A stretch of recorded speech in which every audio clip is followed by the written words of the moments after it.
Hari ini kita akan belajar tentang penurunan titik beku atau delta TF. F di sini artinya freeze atau frozen atau membeku. Kenapa disebut penurunan? Ketika kalian meletakkan air dalam freezer, otomatis air itu akan membeku. Pernahkah kalian membandingkan mana lebih cepat membekukan air biasa ataukah air yang sudah dicampur dengan gula? Air murni akan membeku pada suhu 0 derajat Celcius. Bagaimana dengan air gula?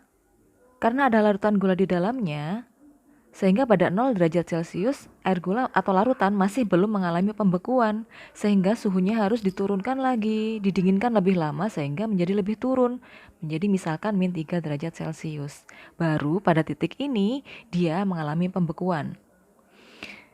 Kalau misalkan air murni kita lambangkan dengan TF0, sementara larutan kita lambangkan dengan TF, maka kita bisa lihat bahwa TF0 lebih tinggi daripada TF. Artinya, pelarut murni akan lebih cepat membeku daripada larutan. Sehingga delta TF dirumuskan sebagai TF0 dikurangi TF. Untuk larutan non-elektrolit, delta TF dirumuskan KF dikalikan dengan molalitas. Sementara untuk larutan elektrolit, delta TF dirumuskan KF kali M kali I. Di mana KF adalah tetapan titik beku pelarut, M sama seperti titik didih kemarin molalitas, sementara I adalah faktor Van Hoff sama. Rumusnya masih sama ya, 1 plus N min 1 kali alfa, di mana N adalah banyaknya ion, sementara alfa adalah derajat ionisasi, di mana nilainya adalah antara 0 sampai dengan 1. Contoh soal yang pertama.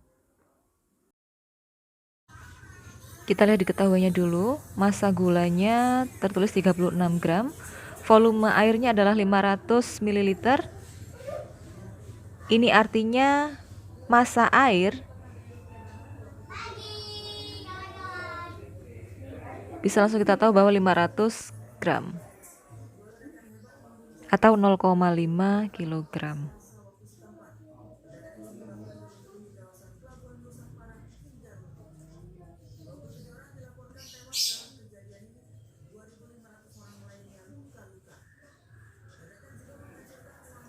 Kita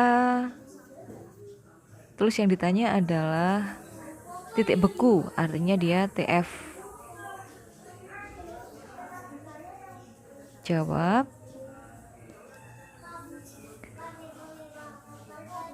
Kita mencari TF dari rumus delta TF, yaitu TF0 dikurangi dengan TF. Sementara delta TF sendiri dirumuskan sebagai KF kalikan dengan, karena ini gula, maka dia hanya butuh molalitas. Cukup KF kali M. Molalitas sendiri itu dirumuskan sebagai mol. Molnya siapa? Molnya gula terlarut dibagi massa pelarut.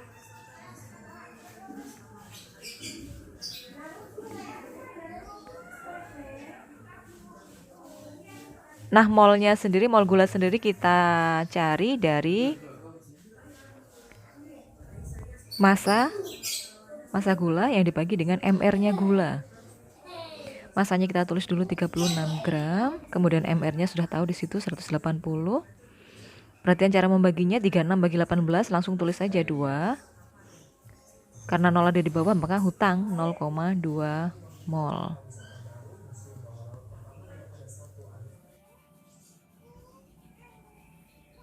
Sehingga molalitasnya dirumuskan sebagai mol per massa pelarut.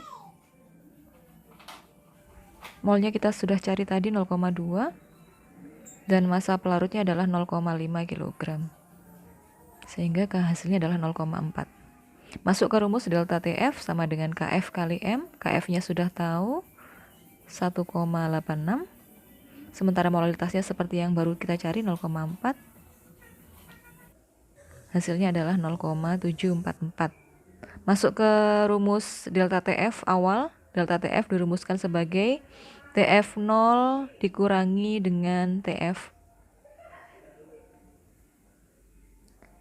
Delta TF-nya 0,744. TF0-nya untuk air otomatis adalah 0 ya, karena membeku pada 0 derajat Celcius. TF-nya kita cari, kita pindah ruas. TF-nya sama dengan 0. Nah, 0,74 menjadi min.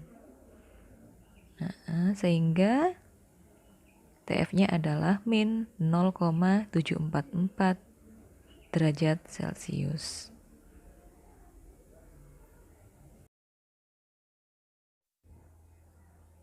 Contoh soal yang kedua. Kita terus diketahuinya dulu, molalitasnya sudah ketemu 0,2 molal, kemudian alfanya adalah 80%, kita ubah dulu ke dalam satuan desimal menjadi 0,8, ini harus ya. KF 1,86. Kita langsung masukkan ke dalam, maaf yang ditanya dulu adalah sama seperti tadi titik beku atau TF. Karena ini adalah titik beku larutan yang ditanya. Kita jawab dulu. MgCl2 adalah senyawa elektrolit sehingga dia harus diionkan dulu sebelum dikerjakan. Terurai menjadi Mg2+ dan 2Cl-. Perhatikan indeksnya di situ. Sehingga ada 3 ion di sini. Kita cari faktor Van Hoff-nya, I sama dengan 1 plus N-1 kali alfa. 1 ditambah N-nya tadi ketemu 3. 3 dikurangi 1 dikalikan alfanya adalah 0,8.